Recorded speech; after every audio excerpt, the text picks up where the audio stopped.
RSS ಮುಖ್ಯಸ್ಥ ಭಾಗವತ್ಗೆ ಆರ್ಎಸ್ಎಸ್ನಿಂದಲೇ ಟಾಂಗ್ ನೀಡಲಾಗಿದೆ. ತಾರಕಕ್ಕೇರಿದ ಮೋಹನ್ ಭಾಗವತ್ ಮಂದಿರ ಮಸೀದಿ ಹೇಳಿಕೆ ವಿವಾದ. ಮೋಹನ್ ಭಾಗವತ್ ಮಂದಿರ ಮಸೀದಿ ಹೇಳಿಕೆಗೆ ಆರ್ಎಸ್ಎಸ್ ಆಕ್ಷೇಪ ವ್ಯಕ್ತಪಡಿಸಿದೆ. ಮಸೀದಿ ಮಂದಿರ ವಿವಾದ ಬೇಡ, ಸಾಮರಸ್ಯದಿಂದ ಬದುಕೋಣ ಎಂದು ಹೇಳಿಕೆ ನೀಡಿದೆ. ಇನ್ನು ಭಾಗವತ್ ಹೇಳಿಕೆಗೆ ಸಾಧು ಸಂತರು ತಿರುಗಿ ಬಿದ್ದಿದ್ದು, ಈ ಬೆನ್ನಲ್ಲೇ ಆರ್ಎಸ್ಎಸ್ ಕೂಡ ಅಪಸ್ವರ ಎತ್ತಿದೆ. ಆರ್ಎಸ್ಎಸ್ ಮುಖವಾಣಿ ಆರ್ಗನೈಸರ್ ಸಂಪಾದಕೀಯದಲ್ಲಿ ಭಾಗವತ್ಗೆ ಟಾಂಟ್ ನೀಡಲಾಗಿದೆ. ದೇಶದ ಜನರು ವಿವಾದಿತ ಸ್ಥಳಗಳ ನೈಜ ಇತಿಹಾಸವನ್ನು ತಿಳಿದುಕೊಳ್ಳಬೇಕು. ಐತಿಹಾಸಿಕ ಸತ್ಯ ತಿಳಿಯುವ ನಾಗರಿಕ ನ್ಯಾಯದ ಹೋರಾಟದ ಅಗತ್ಯವಿದೆ. ತನ್ನ ಸಂಪಾದಕೀಯದಲ್ಲಿ ಪ್ರತಿಪಾದಿಸಿರುವ ಆರ್ಎಸ್ಎಸ್ ಮುಖವಾಣಿ ಆರ್ಗನೈಸರ್ ಆರ್ಎಸ್ಎಸ್ ಮುಖ್ಯಸ್ಥನಿಗೆ ಟಾಂಗ್ ಕೊಡ್ತಾ ಆರ್ಎಸ್ಎಸ್ ಮುಖವಾಣಿ ಆರ್ಎಸ್ಎಸ್ ಮುಖ್ಯಸ್ಥರಾದ ಭಾಗವತ್ಗೆ ಆರ್ಎಸ್ಎಸ್ನಿಂದಲೇ ಟಾಂಗ್ ನೀಡಲಾಗಿದೆ. ತಾರಕಕ್ಕೇರಿದ ಮೋಹನ್ ಭಾಗವತ್ ಮಂದಿರ ಮತ್ತು ಮಸೀದಿ ಹೇಳಿಕೆಗಳ ವಿವಾದ. ಮೋಹನ್ ಭಾಗವತ್ ಮಂದಿರ ಮಸೀದಿ ಹೇಳಿಕೆಗೆ ಆರ್ಎಸ್ಎಸ್ ಆಕ್ಷೇಪ ವ್ಯಕ್ತಪಡಿಸಿದೆ. ಮಸೀದಿ ಮಂದಿರ ವಿವಾದ ಬೇಡ, ಸಾಮರಸ್ಯದಿಂದ ಎಲ್ಲರೂ ಬದುಕೋಣ ಅಂತ ಹೇಳಿಕೆ ನೀಡಿದೆ. ಭಾಗವತ್ ಹೇಳಿಕೆಗೆ ಸಾಧು ಸಂತರು ತಿರುಗಿ ಬಿದ್ದಿದ್ದಾರೆ. ಈ ಬೆನ್ನಲ್ಲೇ ಆರ್ಎಸ್ಎಸ್ ಕೂಡ ಅಪಸ್ವರ ಎತ್ತಿದೆ. ಆರ್ಎಸ್ಎಸ್ ಮುಖವಾಣಿ ಆರ್ಗನೈಸರ್ ಸಂಪಾದಕೀಯದಲ್ಲಿ ಭಾಗವತ್ಗೆ ಟಾಂಟ್ ನೀಡಲಾಗಿದೆ. ನಮ್ಮ ದೇಶದ ಜನರು ವಿವಾದಿತ ಸ್ಥಳಗಳ ನೈಜ ಇತಿಹಾಸವನ್ನು ತಿಳಿದುಕೊಳ್ಳಬೇಕು.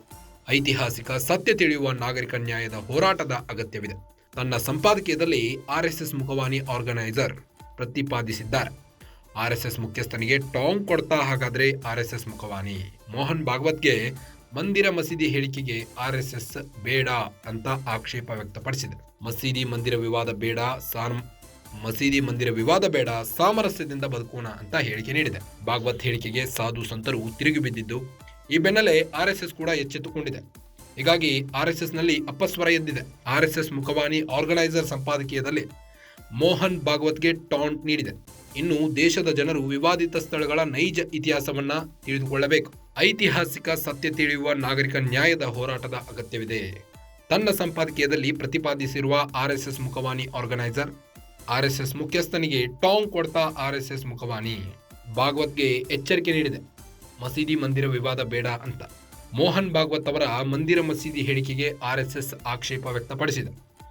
ಆರ್ಎಸ್ಎಸ್ ವರ್ಸಸ್ ಆರ್ಎಸ್ಎಸ್ ಲೀಡರ್ಗಳ ಫೈಟ್ ಶುರುವಾಗಿದ್ದು, ಮೋಹನ್ ಭಾಗವತ್ಗೆ ಟಾಂಗ್ ನೀಡಿದೆ. ಇನ್ನು ಮಂದಿರ ಮಸೀದಿ ಹೇಳಿಕೆ ವಿವಾದವಾಗಿ ಭುಗಿಲೆದ್ದಿದ್ದಾರೆ ಆರ್ಎಸ್ಎಸ್ ಅವರು. ಮೋಹನ್ ಭಾಗವತ್ ಮಂದಿರ ಮಸೀದಿ ಹೇಳಿಕೆಗೆ ಆರ್ಎಸ್ಎಸ್ ಆಕ್ಷೇಪ ವ್ಯಕ್ತಪಡಿಸಿದ್ದು, ಮಂದಿರ ಮಸೀದಿ ವಿವಾದ ಬೇಡ, ಎಲ್ಲರೂ ಸಾಮರಸ್ಯದಿಂದ ಒಟ್ಟಾಗಿ ಬಾಳೋಣ ಅಂತ ಹೇಳಿಕೆ ನೀಡಿದೆ. ಭಾಗವತ್ ಹೇಳಿಕೆಗೆ ಸಾಧು ಸಂತರು ತಿರುಗಿ ಬಿದ್ದಿದ್ದಾರೆ. ಈ ಒಂದು ಹಿನ್ನೆಲೆಯಲ್ಲಿ ಆರ್ಎಸ್ಎಸ್ ಕೂಡ ಅಪಸ್ವರ ಎತ್ತಿದ್ದು, ಆರ್ಎಸ್ಎಸ್ ಮುಖವಾಣಿ ಆರ್ಗನೈಸರ್ ಸಂಪಾದಕೀಯದಲ್ಲಿ ಭಾಗವತ್ಗೆ ಟಾಂಟ್ ನೀಡಲಾಗಿದೆ. ನಮ್ಮ ದೇಶದ ಜನರು ವಿವಾದಿತ ಸ್ಥಳಗಳ ನೈಜ ಇತಿಹಾಸವನ್ನು ತಿಳಿಯಲೇಬೇಕು. ಐತಿಹಾಸಿಕ ಸತ್ಯ ತಿಳಿಯುವ ನಾಗರಿಕ ನ್ಯಾಯದ ಹೋರಾಟ ಅಗತ್ಯವಿದೆ. ತನ್ನ ಒಂದು ಸಂಪಾದಕೀಯದಲ್ಲಿ ಪ್ರತಿಪಾದಿಸಿರುವ ಆರ್ಎಸ್ಎಸ್ ಮುಖವಾಣಿ ಆರ್ಗನೈಸರ್ ಆರ್ಎಸ್ಎಸ್ ಮುಖ್ಯಸ್ಥನಿಗೆ ಟಾಂಗ್ ಕೊಡ್ತಾ ಆರ್ಎಸ್ಎಸ್ ಮುಖವಾಣಿ